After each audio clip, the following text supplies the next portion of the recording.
kasih Ketua Majlis, bahagia Ketua ya, untuk program Poli Green. Okey. Dan syarah-syarah yang hadir, para pelajar, Assalamualaikum, sahabat sejahtera. Saya pun slide presentation dalam bahasa Inggeris, tapi saya cubalah. Okay.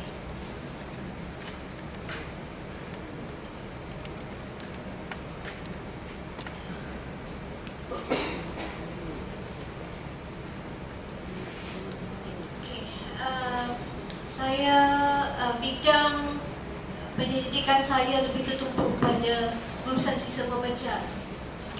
Kita sebagai manusia memang tak lari, memang hasilkan sisa. Okay, kalau tak sebut sisa, sebut sampah. Okay. So basically apa yang kita nak buat hari ini, apa yang saya nak kongsi dengan hadirin, melibatkan macam mana kita nak menguruskan sisa, macam mana kita nak menguruskan sampah yang kita hasilkan, dan macam mana nak kurangkan. Okay? Bila kita kurang hasilkan sampah, kita akan mengecilkan kita punya ecological footprint. Okay? Lagi besar ecological footprint kita, lagi tak bagus kita hidup sebagai manusia, sebab kita banyak membazir. Okay? Alright, so what is our ecological footprint? Saya rasa semua dah faham daripada ceramah Dr. Sumarti tadi. Okay, so in fact, kalau you nak buat calculation dalam internet pun boleh. You just visit this website. So you just type in and then you masukkan data, very similar to apa yang you ada sekarang, the survey form. Okay, very similar to that, so you can calculate easily anytime the point. Alright. So basically ceramah saya akan berkongsi melihat situasi apa yang berlaku di Asia, bagaimana kita semula berlangsung, okay? Apa isunya, apa cabarannya, dan apa yang penggalak ke arah kejayaan satu-satu proses kita semula dan kesimpulan. Alright. So tujuan kita, kenapa ceramah ni diadakan, nak bagi sedikit idea macam mana kita nak kecilkan kita punya ecological footprint. Okay, tapak kaki kita nak dikecilkan. Okay, jadi kita duduk di bumi ni bukannya menyusahkan bumi, tapi menyenangkan bumi. Okay? Okay. Kalau tadi Dr. Sumarti fokus on resource, sumber, jadi sekarang ceramah saya lebih akan tumpukan pada bahagian waste, apa yang kita hasilkan, sisa. Okay? Alright, mungkin ada ramai yang tak tahu, penghasilan sisa di dunia melebihi 1.3 bilion ton. Ini data tahun 2013 dan dijangkakan akan sampai 2.7 bilion di tahun 2050. Okey, banyak sampah itu. Okey. So, secara purata 1.42 kilogram per capita setiap hari dihasilkan oleh setiap penduduk di bumi. Okey, ini tahun 2013 punya data. Sekarang obviously kadar tu telah meningkat. Kenapa? Kita makin kaya. Bila kita makin kaya, kita banyak duit. Bila banyak duit, lebih banyak pergi shopping, kan? Beli lagi banyak barang, buang lagi banyak barang. Jadi memang tak boleh nak lari. Lebih banyak sisa akan kita hasilkan. Okey? So ini memang jelas sekali kita perlukan sesuatu. Kalau tak, apa yang akan berlaku dengan sisa ni? Bagaimana nak diuruskan? Dan kita obviously akan buang lebih banyak sumber. Okey? So untuk itu ada satu hierarki yang telah diperkenalkan dalam sektor pengurusan sisa, iaitu waste management hierarchy. Okey, kalau hadirin pernah dengar reduce, recycle, reuse, reduce, recycle, 3R. Okey, itu sebenarnya ada dalam hierarki itu. Okey, tapi yang paling penting sebelum reduce, prevent. Okey, elakkan. Okey, kita pun dalam Islam pun digalakkan jangan membazir. Okey, membazir itu amalan syaitan. Okey, tapi kita masih buat. Betul? Kalau pergi buffet makan dinner buffet bayar RM40, tak peduli. 3 pinggan juga nak ambil. Tak makan tak apa, janji ambil. Betul? Harapnya tak lah, ya? Okey. So ini adalah kadar penghasilan sisa di kalangan negara di Asia. Okey. Malaysia kita pada kadar 1.3 kg per capita. Maksudnya setiap daripada kita yang tinggal di Malaysia menghasilkan 1.3 kg sisa setiap hari. Okey, ini adalah purata. Okey. Kalau berdasarkan kajian yang telah kami jalankan, mereka yang tinggal di bandar, terutamanya di bandar-bandar besar seperti Kuala Lumpur, Ipoh, akan menghasilkan sisa yang jauh lebih banyak daripada mereka yang tinggal di kawasan luar bandar. Okey, tapi 1.3 ini adalah purata. Okey, untuk seluruh Malaysia. Apakah kandungannya? Okey, kalau kita perhatikan di situ, paling besar kandungannya terdiri daripada sisa dapur ataupun makanan. Okey, nampak kan? Kita buang banyak makanan. Mungkin zaman nenek-nenek dulu, mungkin mak-mak pensyarah kat sini, ataupun mak-mak hadirin adik-adik di belakang, tak ada isu buang makanan. Tapi sekarang dah jadi trend. Okey, beli banyak, buang banyak. Makannya sikit. Okey. So, untuk ceramah saya kali ini, saya bercadang untuk bersama kongsikan isu semasa berkenaan dengan praktis-praktis dalam pengurusan sisa. Okey. Juga untuk melihat strategi yang sesuai untuk diimplementasikan bagi menggalakkan kita semula, dan also untuk melihat faktor-faktor yang boleh menggalakkan kejayaan amalan 3R. Okay. Saya sangat I'm not so good in explaining in Malay. Jadi minta maaf kalau saya punya bahasa jumble up. Okay. Alright. Untuk di Asia, for your information, kita punya pengurusan sisa memang hari semakin bertambah. Okay. Faktor utama sebab kita sedang membangun. Okay. Bila kita membangun, our aim is to go towards development. Yang penting develop. Yang lain-lain, faktor-faktor lain itu isu kedua. Okay. Less important. Alright. So that is the reason why kita akan nampak penjanaan sisa semakin bertambah. Okay, dari hari ke hari. Okay. And sebab kita semakin progress, kita semakin kaya. Alright. Kita lebih banyak duit, kita ada lebih capacity sebagai consumer. Okay.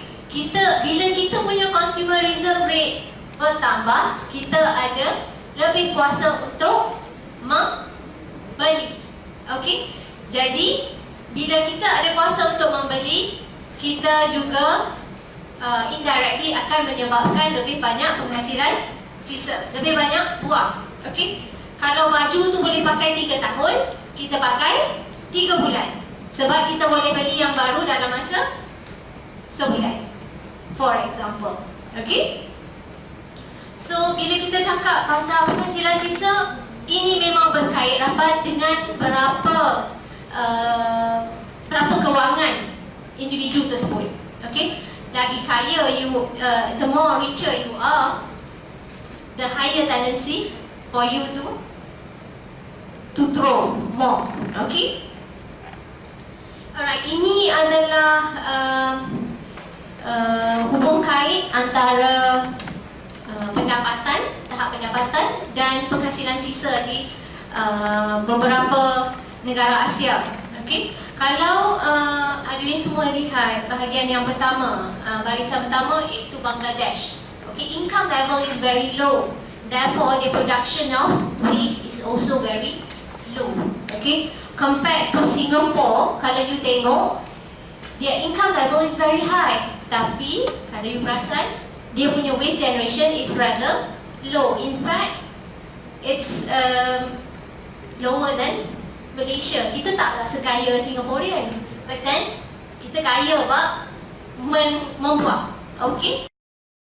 So you see why? Sebab di Singapore ada banyak aktiviti yang menggalakkan pengurangan sisa. Okay? Pencegahan penghasilan sisa in the first place. Okay? Di Malaysia kita tak banyak ditekankan mengenai hal ini. Okay? Alright, ini adalah komposisi sisa yang kita hasilkan. Alright, kalau semua lihat, kebanyakannya, majority of the component is actually organic stuff. Okay, bila kita kata organic, termasuklah sisa makanan, sisa hijau dan sebagainya. Okay. Okay, bagaimana kita menguruskan sisa? Kalau di Bangladesh, lebih kurang 80% daripada sisa yang dihasilkan dibuang ke tapak pelubusan. Okay? Dan tapak pelubusan mereka cuma satu keping tanah yang kosong untuk terima sisa. Alright? Di Malaysia kita dah semakin banyak landfill. Okay? Bukanlah kita nak kata bagus kita banyak landfill, tapi landfill di Malaysia, landfill yang telah it's a engineered landfill. Jadi kita dah ada letak langkah-langkah keselamatan untuk memastikan pencemaran tak terkeluar daripada tapak pelubusan untuk mencemar udara, tanah dan air. Okay? Tapi di Bangladesh dia tak macam tu, sebab ekonomi dia tak cukup membangun untuk dia invest untuk keselamatan alam sekitar. Alright, but we are very fortunate in that sense. Okay, berbeza dengan Jepun. Walaupun penghasilan sisa di Jepun agak tinggi, tapi kaedah pengurusannya berbeza. Mereka lebih banyak membakar sisa. Okay, sisa dibakar dan tenaga dijana. Okay, di Malaysia kita tak boleh nak jana tenaga yang banyak daripada pembakaran sisa sebab sisa kita sangat basah. Okey, kita beli roti canai, kita tak suka roti canai itu, kita buang roti canai, campurlah dengan kuah roti canai, termasuk teh tarik yang tak sedap. Betul? Ada siapa-siapa tak tuang kuah dalam sinki, buang plastik dalam tong sampah? Tak suka teh tarik, buang teh tarik dalam sinki, buang plastik dalam sampah. Campak aja semua dalam tong sampah. Okey, kalau buang dalam sinki bagus, betul. Okey, itulah caranya untuk kita kurangkan kelembapan dalam sampah kita. Okey, selagi kelembapan tak kurang, kita bakar, kita perlukan minyak. Okey, keep on pumping fuel untuk incineration tu, bakar kita punya sampah, merugikan, betul? Okey, kita kena ubah gaya hidup. Alright? So ini adalah apa yang kita observe di Asia. Contohnya di Singapura. Okey, macam yang kalau hadirin tengok tadi jadual yang tadi, walaupun Singapura dia punya income level very high, their generation is rather low. Okay, generation of waste is rather low because of various strategy. Okay, among others is the 3R. Okay, mungkin hadirin lebih familiar dengan recycling atau kita semula. Tapi konsep yang asal adalah konsep 3R. Okay, reduce, kurangkan, Reuse, pakai semula, dan recycle. Okey, reduce, kalau boleh kurangkan penghasilan sisa. Okey, reuse, kalau boleh guna balik, pakai balik benda tu. For example, botol kicap, tak nak pakai dah kan botol kicap, tapi sebenarnya boleh guna balik, betul? Beli jus daripada plastik, apa-apa yang besar, kontainer besar-besar, why not just letak dalam botol kicap tu, masuk dalam fridge. Energy pun sikit je lah untuk cooling that one small bottle rather than a big bulk punya botol kan. Okay, that's one form of reusing. Okay, and then recycle, kalau kita tak boleh kurangkan, kalau kita tak boleh guna semula, so kita kena kita semula. Kita semula ni sebenarnya adalah tahap ketiga dalam hierarki. Okay, sebab kita semula menggunakan tenaga.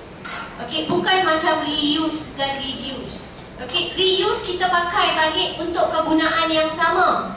Untuk kita semula, kita terpaksa proses bahan tersebut, dia akan jadi satu bahan lain atau bahan yang sama, tapi perlu proses. Okay, bila kita proses, maksudnya kita pakai tenaga. Alright? So, itu yang kita cuba nak kurangkan juga. Okay. So, recycling is very common in most of the Asian countries. Okay, yang ini adalah apa yang berlaku di Singapura. Okay, penggalakan kita semula. So kita ada different types of paint. Okay, different color for different material.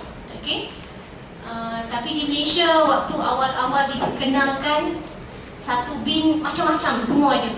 Okay, termasuklah teh tarik, kan? Sebab attitude, okay, dan semakin lama kempen itu dijalankan, kita dah nampak semakin baik, okay. Pengguna semakin faham kenapa yang ini masuk, yang ini masuk, yang ini, okay. Dia tak boleh dicampurkan, sebab kalau barang kita semula ni dicampur adukkan, kualiti barang kita semula tu akan jatuh, okay. For example, paper. Kalau you masukkan botol PET, botol PET yang kita minum ni, botol mineral ni, kalau dia masih ada air, you masuk dengan paper, apa jadi? Walaupun dua-duanya kita semula, tapi kalau air tu dah leak, dia keluar, basahkan kertas tu, dah hilang kualiti untuk kita semula. Alright? So that's the reason why the government is asking us to separate. Okay? So, di Singapura, okay, diperkenalkan kempen yang macam ni. Apa yang boleh kita semula, apa yang tak boleh. Okay, sekarang mungkin kita faham sikit-sikit lah apa yang boleh dan apa yang tak boleh. Alright?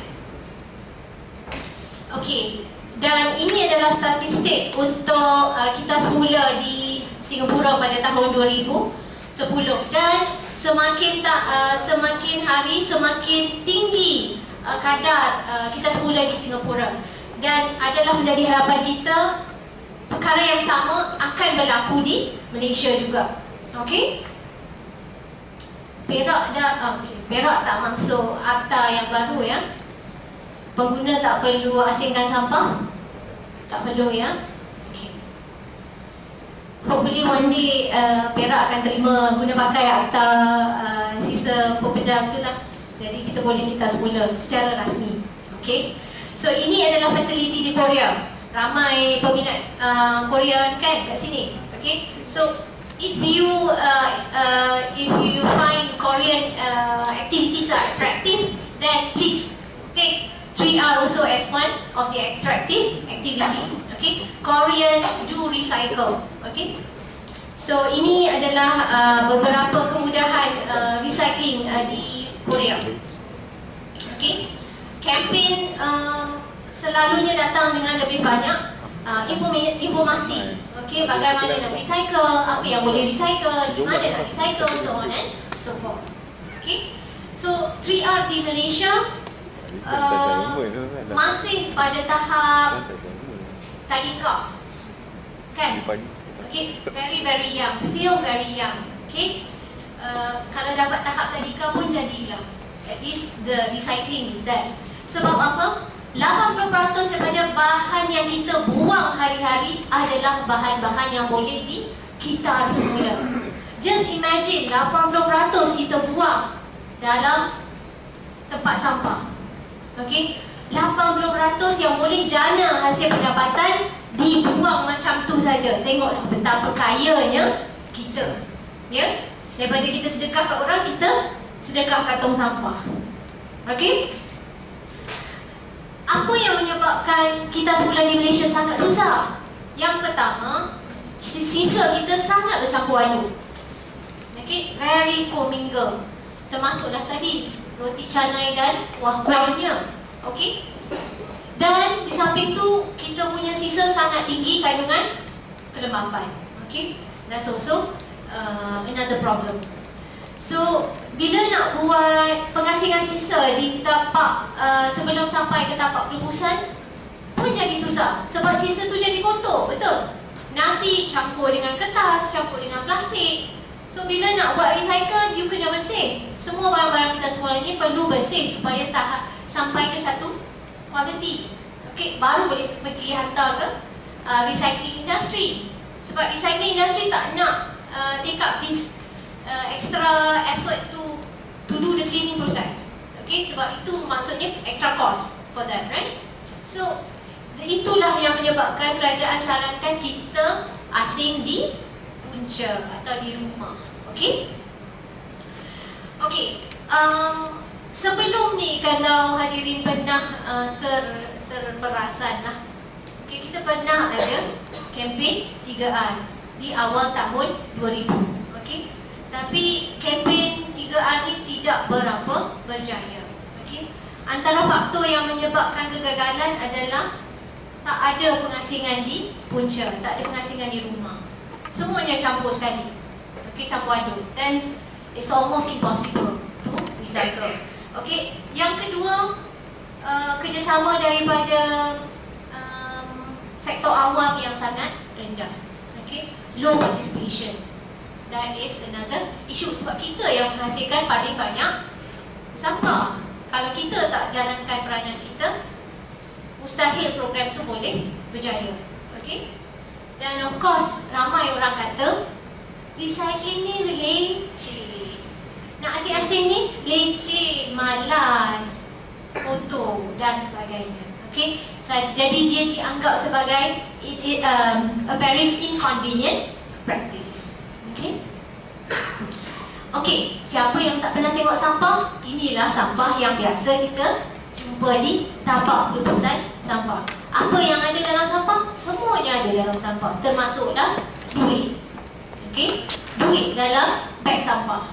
Okay, pernah terjadi waktu saya masih menuntut, masih menjalankan kajian PhD. Seorang tauke Cina baru keluarkan duit untuk bayar gaji pekerja, letak dalam beg sampah. Mak dia tersilap, oh beg sampah, maksudnya sampah, buang. Okay, dan dihantar ke landfill. Nasib baik ada pekerja landfill dapat jumpa balik duit yang beribu-ribu ringgit tu. Okay, so sampah, tempat sampah semuanya ada, duit termasuk. Bukan maksud saya pergi selalu jumpa duit dalam beg sampah. Maksudnya recyclables itu pun sebahagian daripada duit.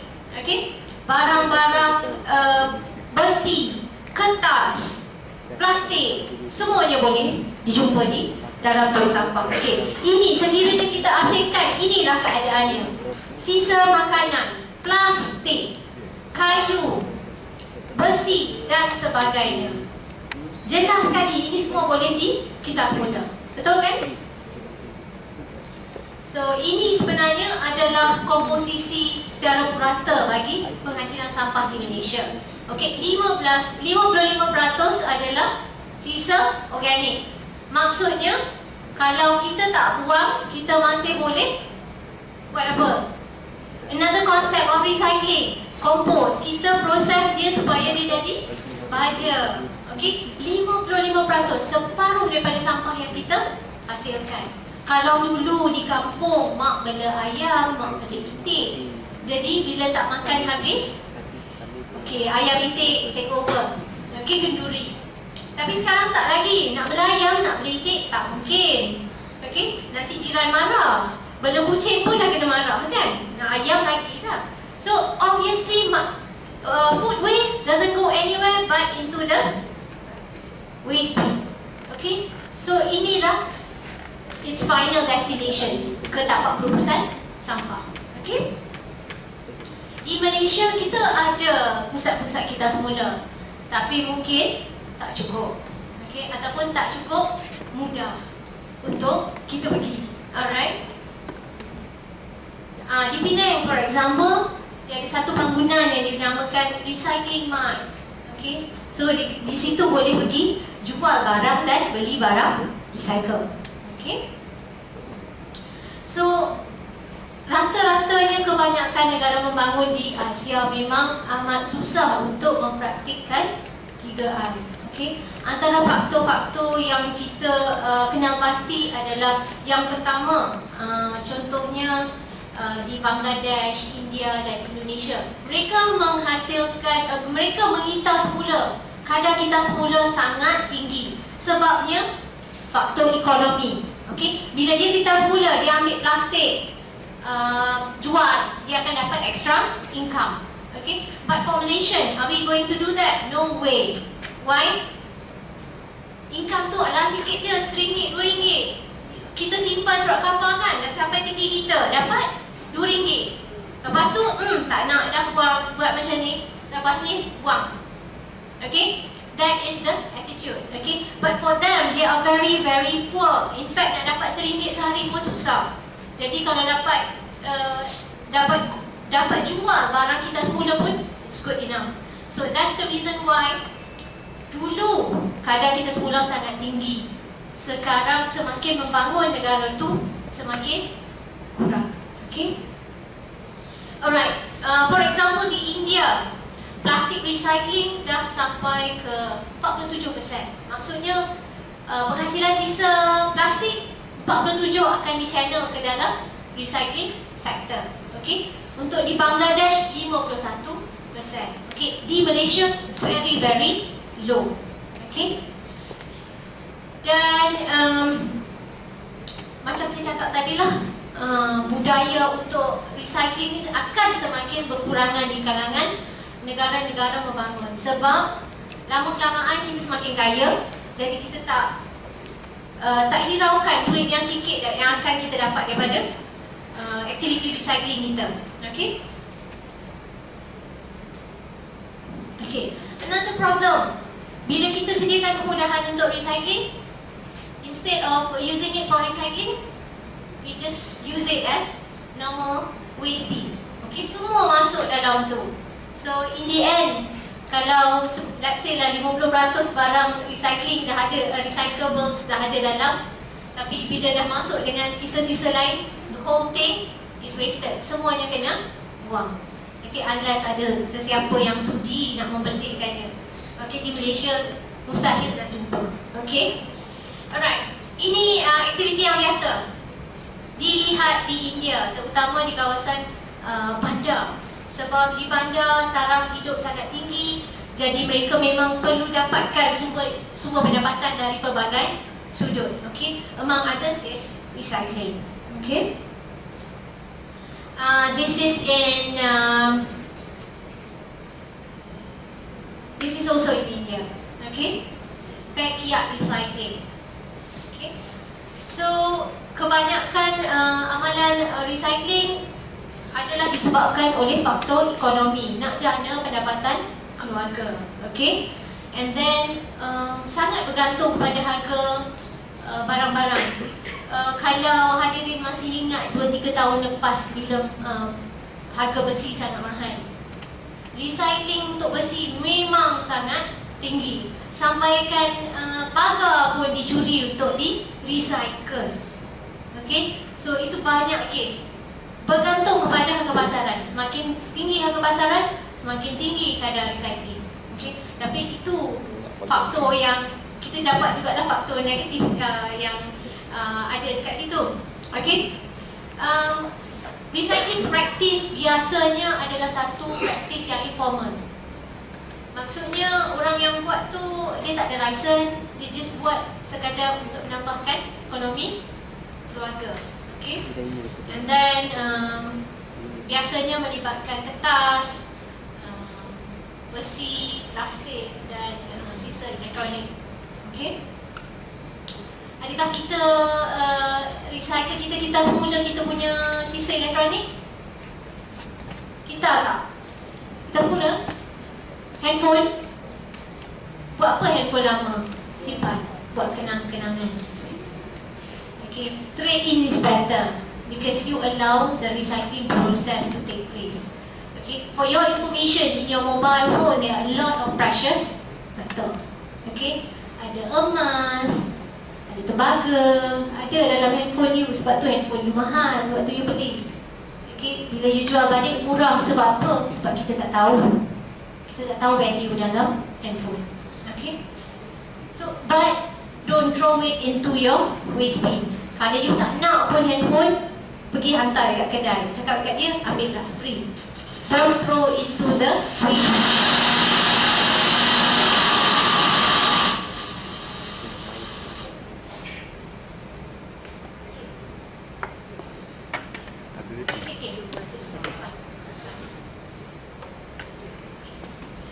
Okay, saya harap semua orang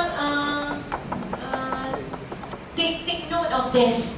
Your e-waste should not go into the waste bin, okay? Because if it goes to the waste bin, it goes to the landfill, it will contaminate our soil. It will contaminate our water, okay? Not so much of the air pollution. Sebab kandungan sisa bahaya dalam handphone, ada macam-macam dalam handphone. So please do not throw them together, okay, with the normal waste.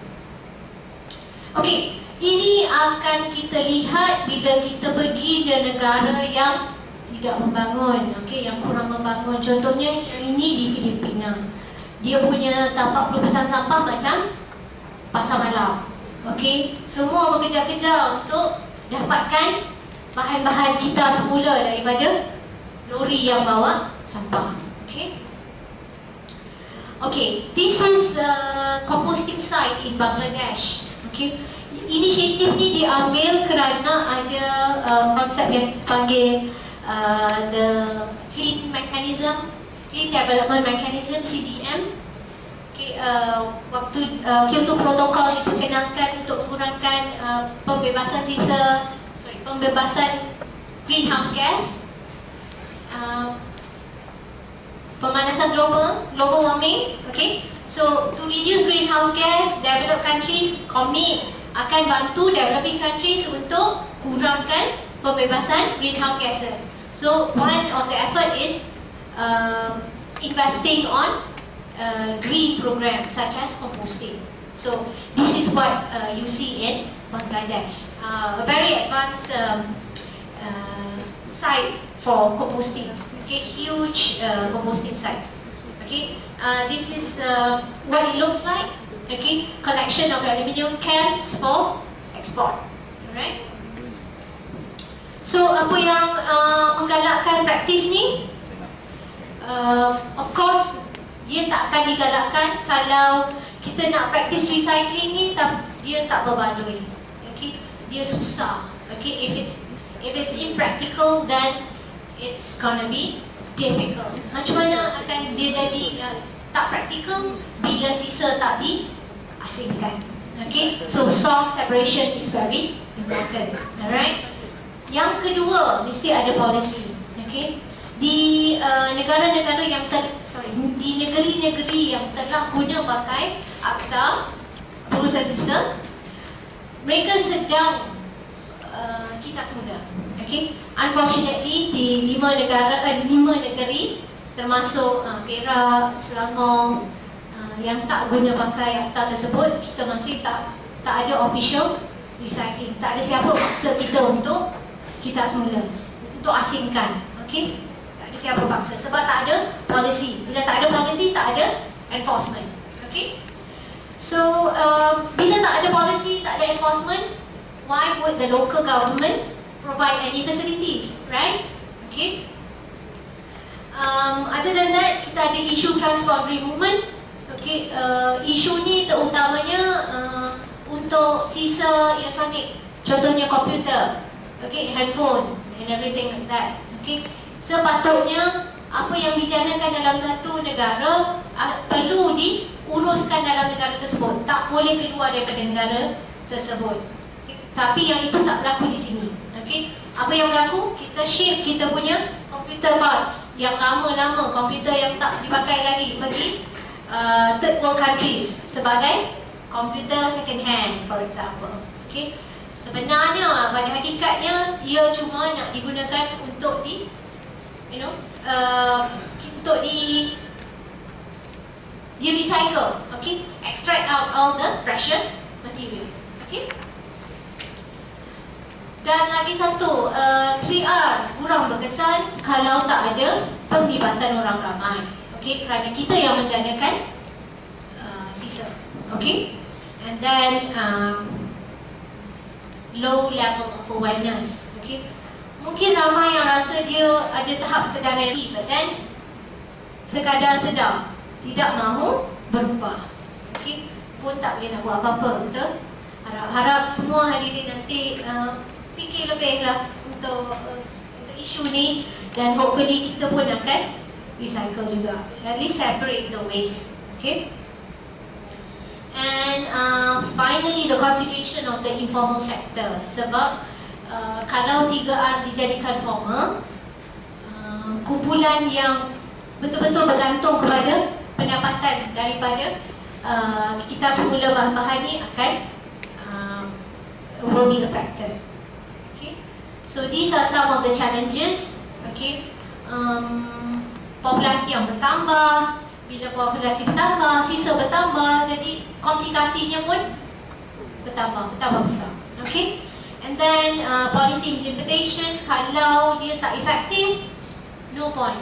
Alright, and then changes in waste composition. Dulu kita punya sisa very simple to handle. Now, no. Just imagine our e-waste. Macam mana susahnya nak handle e-waste. Plastik ada, besi ada, heavy metal ada, precious metal ada, macam-macam komponen. Very complex, okay? And then public participation, that's also very challenging. Nak galakkan semua orang untuk kita semula. It's not that easy. Alright? Other than that, we have informal recycling such as the scavengers yang pergi ke tapak perusahaan sampah untuk dapatkan bahan-bahan kita semula. And then the recycling strategies, macam mana kita nak aturkan strategi. Okay? So another photo just to highlight on the scavenging activities in Bangladesh. Okay, so untuk memastikan 3R berjaya, kita perlu ada human driver, meaning kita mesti ada passion, kita mesti bersemangat, okay, bersungguh untuk kita semula. Okay, economic drivers, maksudnya kalau kita semula, mungkin government akan bagi insentif, mungkin kurangkan sikit kita punya assessment, kita punya cukai pintu, for example. Okay, then it will attract more people will like to do it. The environmental driver, sekarang kita tak rasa sebab kita punya, macam Dr. Sumati cakap, di Malaysia masih hijau. Okay, tapi kalau kita pergi di Europe, kita pergi di Jepun, hijau susah nak tengok. Okay, tempat pun tak ada untuk buang sampah. Jadi semua orang rasa tanggungjawab untuk mengurangkan penghasilan sisa. Sebab di mana nak buang? Tak ada tempat untuk buang sampah. Okay? And then of course institutional driver means like policy, akta. Okay? Ini yang formal. Okay? So I'm not going to detail on that. But this is what happens when nobody cares about waste management. Okay? This is a typical scenario kalau you pergi Bangladesh. Okay? You jalan, just walk along the street. This is what you will see. For them, it's normal. Okay? But for us, it's horrible, isn't it? Okay? So these are continuous campaign. Similarly dekat Malaysia pun kita kena ada campaign yang berterusan. So kita sentiasa sedar. Kadang-kadang kita sedar, kadang-kadang kita lupa. Jadi kesedaran tu perlu sentiasa diberi. Okay. For the economic and environmental drivers is now incentive. Mungkin sekarang ada beberapa company yang dah perkenalkan skim bayar balik. Maksudnya bila you beli barang, dia akan charge deposit. Bila you return balik the item, they will return certain amount. Maybe macam kalau you beli produk HP, printer for example, bila you return, you trade in, dia akan bagi sedikit redemption. So you boleh beli printer baru dengan harga yang lebih murah, discounted rate. Okay, HP is already practicing this. Okay, it's not so common here. Tapi di Jepun, kalau you nak beli botol mineral, you kena beli botol dan air mineral, not just the water. Okay, biasanya harga botol mineral lebih mahal daripada harga soda. So di Jepun, di Europe, the same thing because of the deposit system. You bayar botol juga. Kalau you tak kita semula, you lose your deposit.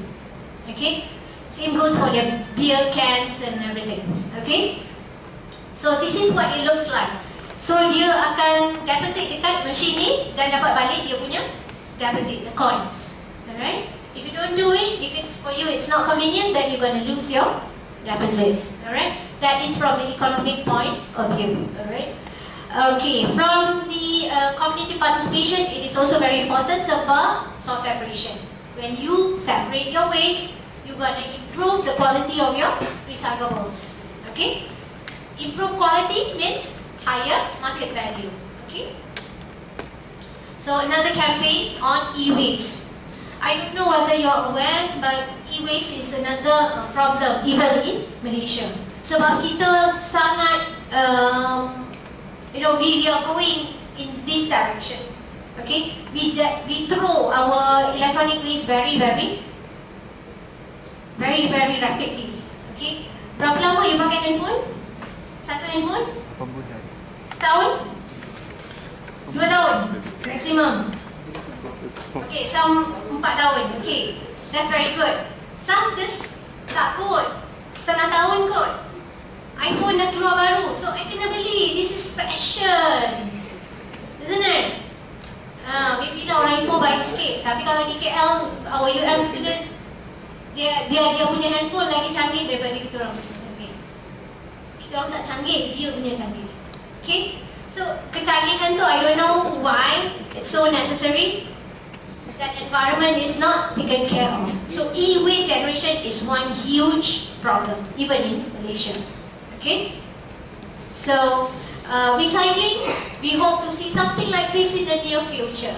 Okay, instead of saying this is Korea, say this is in Malaysia, hopefully one day. Okay, so this is another campaign in Singapore, right? Some facts about recycling. Okay, so kalau kita recycle, we gonna save so much tree.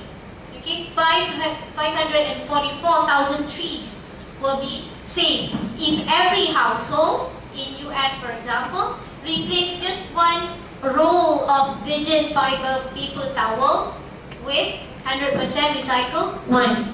Okay, kalau you beli paper towel, mungkin not so much usage. Kalau you beli, when you go to the shopping mall, nak beli paper towel, you see some are actually virgin fiber. Okay, some are actually recycled fiber. So sacrifice a bit, use the recycled fiber. Okay, that's very good. Okay, similarly for other things. Okay, 51.5% percentage of the paper consumed in what was recovered for recycling in 2005. Okay, so recycle is very good. It reduces your ecological footprint, your demand of the earth resources, as well as the demand for requirement to remove the pollution from the waste that we generate. So, to conclude, simpulan, current 3R di Asia berbeza-beza, okay, depending on how developed the country is. Okay, the more developed they are, the more likely that they are practicing recycling. Okay, develop sebab dia dah experience, dah banyak isu-isu pencemaran, dia dah tengok. So they are already aware of all this. Therefore they want to change. We are yet to see because we are developing. Okay, kita tak nampak lagi, kita tak rasa lagi keperitan hidup dalam alam yang tercemar. So that's why kita ambil mudah. Okay, hopefully kita tak payah sampai ke tahap tu untuk berubah. Okay, so I think that's about it for my presentation today. I would like to acknowledge beberapa agensi di sini. Okay, IGES of Japan, Ministry of Housing, Ministry of Urban Wellbeing, Housing and Local Government, Universiti Malaya, dan UTAR. So these are some of the references, and so thank you very much. Terima kasih.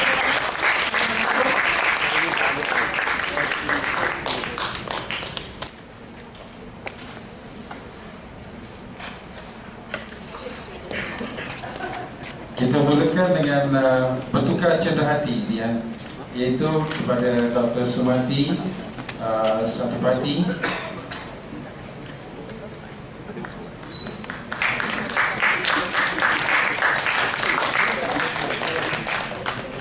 Bagi Dr. Sumarti kepada pengaras.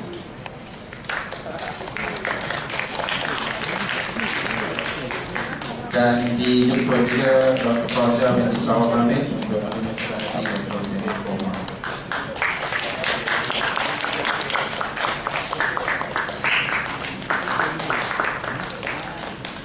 Terima kasih ucapkan kepada Dr. Zahid yang sudi menyampaikan sesuatu. Dan saya sebelum mengundur diri bagi mewakili